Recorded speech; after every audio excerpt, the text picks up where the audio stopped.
Hello? Allahu Akbar. Okay.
So this isn't a lecture, by the way. This is a series of observations that I've seen across America of what works, what has impact, and things that perhaps suggest that you might be able to do, including you, things that you might be able to do here in Panama City that can make a difference, not just in Panama. Do we need, we don't need this, right? For the recording. Oh, there's a recording. Okay, so I need to be careful what I say.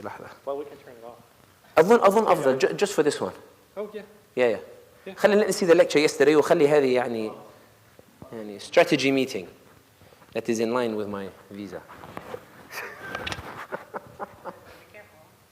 Now, to be honest, it's all been said publicly, but in this one, I want to... I'll just record it for personal use. Is that okay? That's for fine. myself on the... لا عادي I'm not going to say anything. That's why. No, you can say anything you want. You can say anything you want, he said. Yes. Alhamdulillah, no problem. قلم هو he's looking for it, yeah? Yes, it's coming. Okay. No problem. Yeah, you can come forward, you can grab your chairs, everything like that. So the essence of today is not like yesterday. Yesterday was just presentation of certain arguments on where things are going, how things are moving, the trends and how they're shifting. This is more about how can we take advantage of it in order to push through narratives.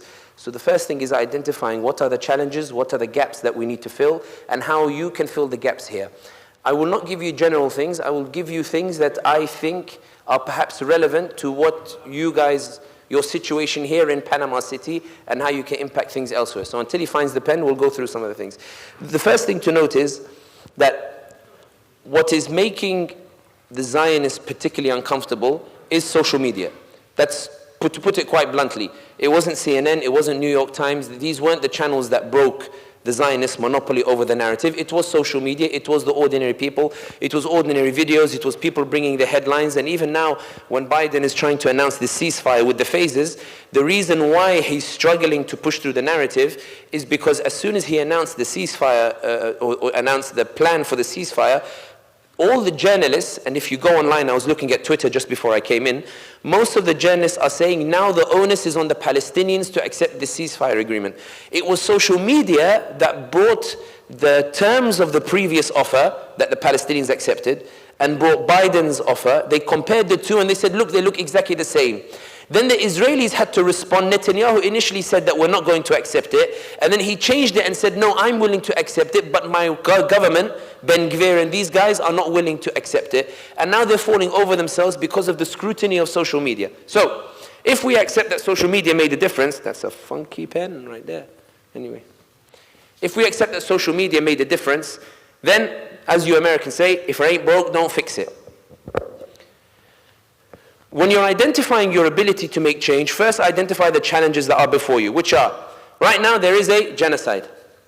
And this genocide is taking place, which means everybody is angry. Elections are in November. Biden is worried that because of Gaza, he's going to lose in November. Why? Because the polls all show that right now he's behind Trump in 6 swing states, which are Georgia, Pennsylvania, Michigan, Arizona. I can't remember the other 2, but he's behind them, and he's behind them because of Gaza. Why? Because in these states, there is a significant chunk of a Muslim population that is greater than his margin of victory. So in Michigan, he won by 154,000 votes. There are at least 200,000 registered Muslim voters who, if they all go and decide not to vote for Biden, that 154,000 is overturned completely. Which is why when we talk about Muslim power in the elections, we're not just talking about our ability to convince allies and change the hearts. There are areas in America where Muslims on their own could literally get Biden to lose that state and make sure that he doesn't win in that state. So Biden is worried about this particular.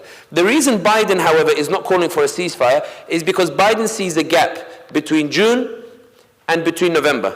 And he believes that in this period, if there is a ceasefire, for example, over here, then he believes that he has sufficient time through which to win them back. Why? Because the other side is Trump, and he has the Muslim ban, and he says many horrible things, and therefore the risk of Donald Trump means that he has time to win back all the rest. Jazakallah al khair.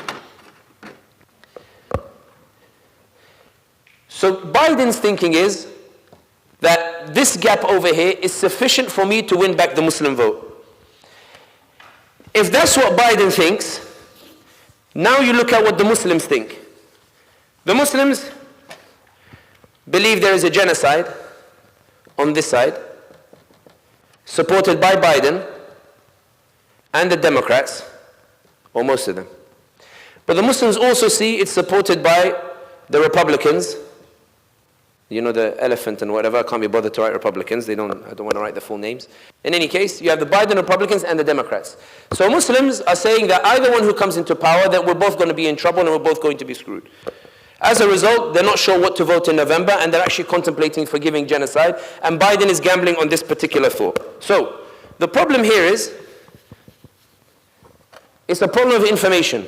What are the options? What are the scenarios? What are the options that Muslims have? What is the power that Muslims have in which they are able to deploy that power in November? To put it bluntly, what are the options that Muslims have in the build-up to November? That's where this session comes in. So we're going to make this interactive. I'm going to ask you, what are the potential scenarios in November? What are the potential consequences? And what is the potential power of the Muslim community and what they can achieve? And then we're going to try and explain it in the space of 2 minutes to a random layman what is a particular scenario that might unfold in November and why that might benefit or help America or promote American society. So,